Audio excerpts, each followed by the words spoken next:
Il-minuta tibda issa. Joël, artist.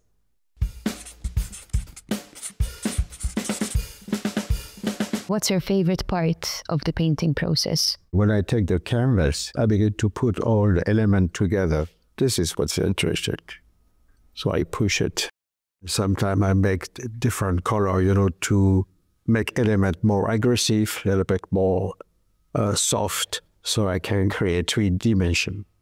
How would you define a successful collection? Collection is like when we begin to bring people together. When the people stop in the front of the painting and begin to ask themselves to see things, ask the painter, what you do, how you do that. So for me, this is the point. And how does this exhibition, Vibrant Colors, differ from your previous exhibitions? Different concept, different harmony, different color also. So people can say, next exhibition, we must go because it's going to be different.